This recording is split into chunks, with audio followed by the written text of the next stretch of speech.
pertanyaan pamungkas dari saya Pak, sebelum dilanjutkan ke teman-teman yang lain. Jika uraian dakwaan tidak terbukti dalam persidangan Pak, konsekuensinya apa terhadap terdakwa Pak? Kalau dakwaan tidak terbukti ya konsekuensinya kalau kita lihat KUHP ya bebas. Kalau dakwaan tidak terbukti ya. Baik, terima kasih, dilanjutkan Yang Mulia teman saya. Baik, terima kasih Yang Mulia Jaksa Penuntut Umum. Saudara ahli ya, kami ingin mendalami lagi pertanyaan rekan kami terkait dengan tadi teori dualistik tadi. Ya, kita ketahui ada asas Genstrap Sonderschuld maupun asas non facitrium nisi mensitrea. Apakah asas ya tiada pidana tanpa kesalahan itu berkorelasi dengan teori dualistik tadi? Bisa dijelaskan ahli?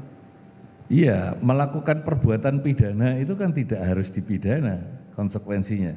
Dengan demikian tidak cukup membuktikan perbuatan pidananya, tapi berkaitan dengan kemampuan bertanggung jawab ya, yang dikaitkan dengan kesalahan. Karena tiada pidana tanpa kesalahan, berarti membuktikan kesalahan. Kalau membuktikan kesalahan berarti selain membuktikan perbuatannya juga harus membuktikan kemampuan bertanggung jawabnya. Itu. Terkait dengan penyertaan pasal 55 ayat 1 ke 1. Terkait dengan penyertaan ya. Ya, di pasal 55 ayat 1. Bagaimana jika dalam fakta persidangan bahwa sebagaimana kita ketahui itu kan bahwa penyertaan itu kan ada orang yang melakukan turut serta melakukan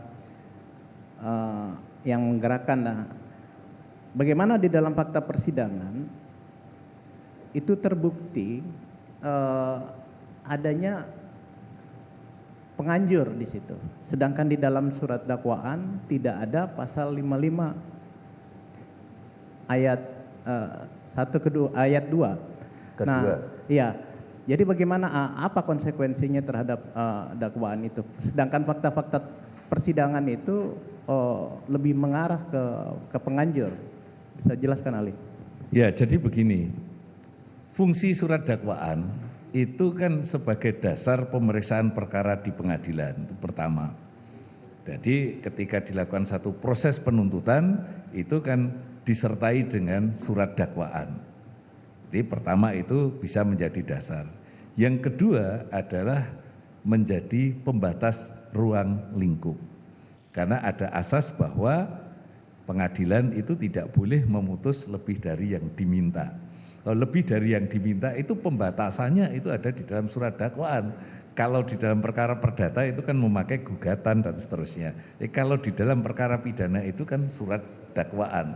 Jadi surat dakwaan itu membatasi luas ruang lingkup perkara pidana yang diperiksa. Karena itulah maka fokus pembuktiannya adalah pada surat dakwaan.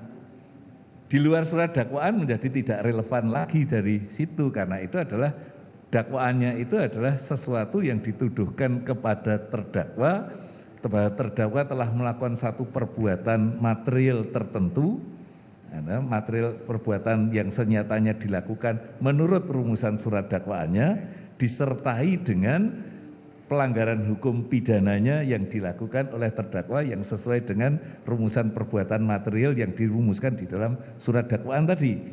Dengan demikian itu kan pembatasnya.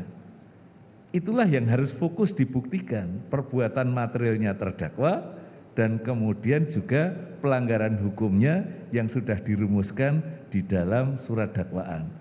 Kalau nanti pembuktiannya ternyata keluar dari itu berarti ya surat dakwaannya tidak terbukti kan gitu.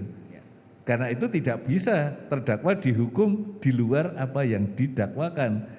Karena kalau bisa berarti tidak ada gunanya surat dakwaan itu diajarkan sebagai fungsi pembatas ruang lingkup perkara di pengadilan. Itu menurut ahli demikian.